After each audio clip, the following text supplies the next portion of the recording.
saya Lucy Novianti dari kelas Sosiologi 1B. Saya akan mempresentasikan hasil resum materi saya di perkuliahan Filsafat Ilmu Logika pertemuan kemarin. Jadi filsuf Oxford bercanda, apa adalah pikiran? Tidak penting, ada apa, sudahlah. Jadi materi sebelumnya itu membahas tentang kesadaran dan pikiran. Apa sih kesadaran itu dan apa sih kepikiran itu? Jadi pikiran adalah proses berpikir yang sedang berjalan di otak atau sebagainya. Dan kesadaran itu lebih fenomenologis. Ini seperti mengandaikan realitas mental tertentu yang mungkin berbeda dengan realitas fisik. Dan sebelum kita membahas di bagian yang seperti ini, kita akan membahas di bagian ini. Jadi masalah mudah dan masalah sulit dari PM. Bagaimana bisa sistem fisik semacam itu belajar atau bisa diingat? Itu menurut D. Charles Mars. Itu tuh masalah mudah. Dan kalau masalah sulit itu seperti contoh, bagaimana bisa sistem fisik menjadi semacam itu, hal yang berpengalaman rasa sakit, itu menurut D. Chalmers. Lalu dan nama dan tren. Nama dan tren yang berpengaruh dan strategi paling berpengaruh lah di PM itu yaitu Daniel Dennett, John Searle, David Chalmers, dan M. Sigyn Stepinker. Sudut pandang skeptis itu. Dan kalau yang Noam Chomsky itu adalah masalah semu filosofi teknik bahasa. Selanjutnya kejelasan terminologis. Apa aja ya kejelasan terminologis itu? Itu tuh mencakup properti, acara, proses, qualia, dan status proporsional atau bisa disebut keyakinan dan keinginan. Dan selanjutnya, jika kita sudah membahas kejelasan terminologis, kita akan membahas di teori PM. Teori PM ini ada dua, yaitu fikisme dan dualisme. Menurut pendekatan, kita itu dapat membedakan dua teori utama di PM. Jadi yang pertama ini fikisme. Fikisme itu diberi nama fikisme karena bersikeras pada sifat dan fisik pikiran. Filsuf yang mendukung teori ini mencoba membuktikan bahwa keadaan mental dan fisik adalah sama. Tetapi karena banyaknya kesalahan, kita dapat menghadapi khayalan bahwa ada dua realitas, fisik dan mental. Dan yang kedua, dualisme. Dualisme ini bersifat menolak fisik dari pikiran dan menyatakan bahwa kondisi mental adalah kondisi non fisik. Itu berarti bahwa keadaan ini seharusnya independen atau merdeka lah kalau independen, ya kan, dan tidak dapat direduksi menjadi proses fisik. Jika demikian, kita harus mengakui dua realitas terpisah, fisik dan mental atau non fisik, dan mencoba mencari tahu bagaimana mereka terhubung dan berinteraksi. Setelah kita membahas di teori PM yang terdiri dari fikisme dan dualisme, kita akan berlanjut ke bawahnya, yaitu kriteria memiliki pikiran atau kesadaran. Yang pertama, kriteria epistemologis. Jadi di kriteria ini tuh mencakup pengetahuan langsung atau tidak langsung, dan privasi, hak istimewa orang pertama, infabilitas atau transparansi. Dan yang kedua, kriteria ontologis. Kriteria ini mencakup kriteria mentalitas atau non-patial. Dan teori ini juga mencakup intensional sebagai kriteria mental. Setelah kita membahas kriteria ontologis dan kriteria epistemologi, kita akan membahas memahami kolerasi pikiran otak. Yang pertama, causal interactionisme. Jadi ini itu lebih berpikir bahwa interaksi kasual antara pikiran dan tubuh menjadi dikelanjar pineal. Dan yang kedua, harmoni. Harmoni ini tuh telah dibentuk sebelumnya ada antara pikiran dan tubuh. Dan yang ketiga, occasionalisme. Ini tuh berdasarkan Malebranche rasionalis kontinental besar lainnya. Setiap kali peristiwa mental tampak menyebabkan peristiwa fisik atau peristiwa fisik tampak menyebabkan peristiwa mental, itu hanya ilusi. Jadi yang ini tuh seperti ilusi gitu, halusinasi. Dan yang bawahnya adalah monisme netral atau biasa disebut teori aspek ganda, menyatakan bahwa pikiran dan tubuh hanyalah dua aspek yang berkolerasi dari sebuah substansi yang mendasari yang pada dirinya sendiri, bukan mental atau materi. Dan yang kelima, yaitu di epifenomenalis. Berdasarkan T. Huxley, setiap peristiwa mental disebabkan oleh peristiwa fisik di otak, tetapi peristiwa mental tidak memiliki kekuatan sebab akibatnya tersendiri.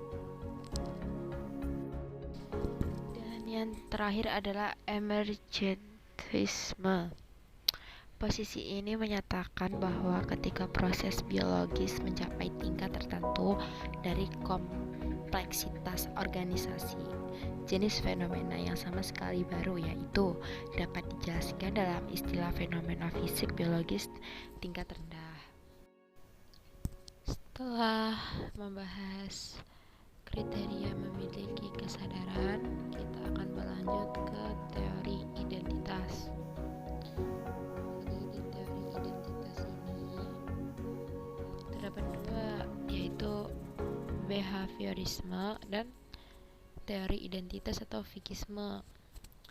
Behaviorisme ini adalah kehidupan mental dan perilaku adalah sama, sedangkan teori identitas itu adalah kehidupan mental dan proses otak adalah sama.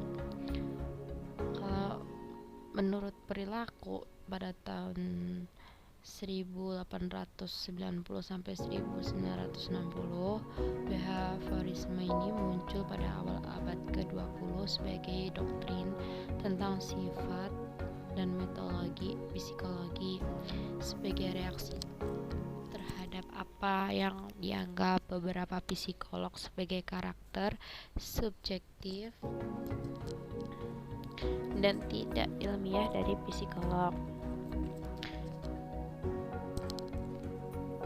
Jika kita membandingkan, menurut W. James, psikologi adalah ilmu kehidupan mental tentang fenomena dan kondisinya.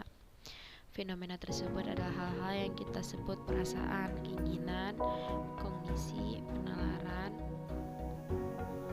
dan keputusan dan sejenisnya. Jika kita bandingkan dengan J. Watson, psikologi adalah cabang eksperimental murni dari ilmu alam. Itu adalah tujuannya prediksi dalam kontrol perilaku.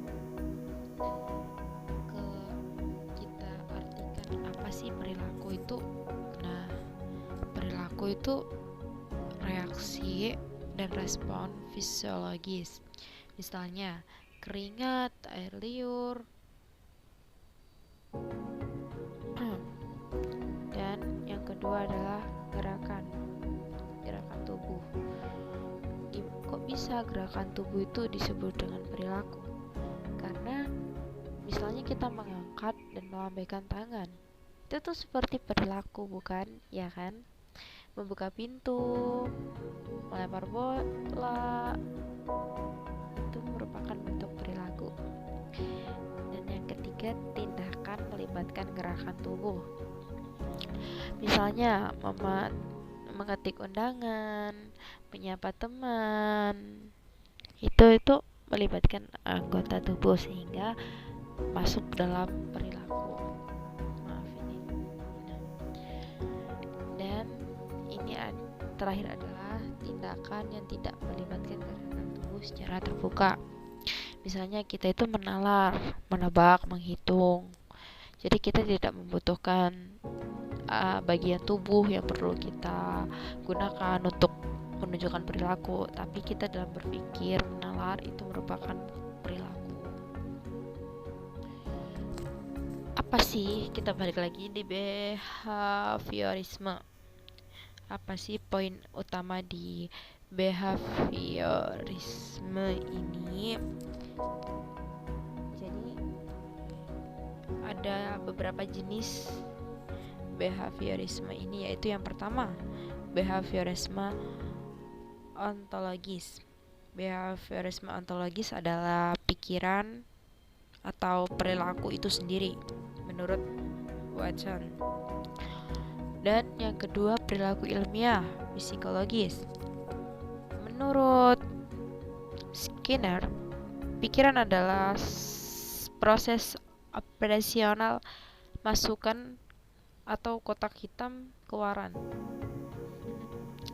Dan behaviorisme logis adalah pikiran makna luar menurut Wittgenstein. Dan jika kita berbicara di teorisme identitas dan fikisme, itu tuh terbagi dalam 4, yaitu teori identitas psikoneural, yaitu mencakup argumen epistemologis, argumen modal, argumen realisasi ganda. Dan yang kedua, fikisme reduktif dan non-reduktif. Itu ada 3, meliputi elimanitisme, teori identitas, fungsionalisme. Dan kalau yang ketiga itu model reduksi hukum jembatan, pengurangan identitas, pengurangan fungsional. Jenis monisme lainnya, jenis fikisme token, monisme netral menurut Russell, monisme anomali menurut D. Davidson. Baiklah, kita sudah membahas di bagian behaviorisme dan terorisme identitas. Lalu kita akan membahas di dualisme. Dualisme itu terbagi menjadi 4, yaitu dualisme zat, dualisme properti atau fikisme non-reduktif, dualisme Descartes. Nah, sedangkan dualisme properti ini adalah physical substance. Physical substance ini meliputi physical property, meliputi mental property. Sedangkan dualisme properti ini itu mencakup luas kapasitas peristiwa atau keadaan. Maksudnya mencakup luas kapasitas itu bisa kita nalar dengan ini tuh luas. Jadi luas kan identik dengan properti, seperti itu. Dan yang terakhir adalah dualisme properti itu beragam dari yang tidak dapat direduksi menjadi sifat fisik. Dan kita akan membicarakan kesadaran menurut sudut pandang skeptis dari Chemkin. Menurut Chemkin adalah masalah pikiran tubuh bukanlah masalah, melainkan misteri. Masalah pikiran tubuh tidak memiliki solusi yang tepat untuk manusia. Maksud ini adalah kalau kita punya masalah dan misteri, masalah pikiran tubuh bukanlah masalah itu adalah misteri. Itu menurut Colin EMG gene ini. Dan operasi yang dapat dilakukan pikiran manusia pada prinsipnya tidak mampu membawa kita pada apresiasi yang tepat tentang apa itu kesadaran dan bagaimana ia bekerja.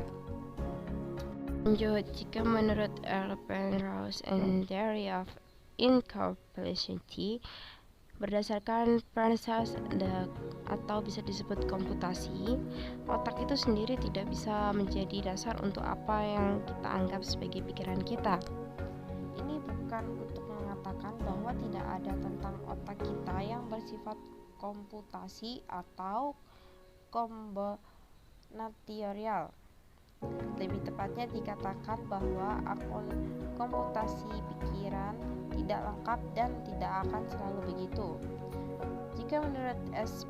Pinker dan modul, kami tidak memiliki meta sama sekali untuk menjelaskan cara kerja otak. Dan jika kita berbicara menurut N. Chomsky, pikiran manusia adalah sistem yang diberikan secara biologis dengan kekuatan dan batasan tertentu. Fakta bahwa hipotesis yang dapat diterima tersedia untuk sistem biologis spesifik ini tersebut bisa kita katakan kemampuannya untuk membangun teori penjelasan yang kaya dan kompleks. Sifat naturalistik menerima begitu saja bahwa manusia adalah bagian dari alam, bukan malaikat, dan karena itu akan memiliki kapasitas dengan ruang lingkup dan batas tertentu. Itu adalah teori dari Chomsky. Saya rasa itu yang dapat saya presentasikan dari bagian saya. Jika ada salah dalam pengucapan kata, saya mohon maaf sebesar-besarnya. Semoga dapat bermanfaat dan terima kasih. Wassalamualaikum warahmatullahi wabarakatuh.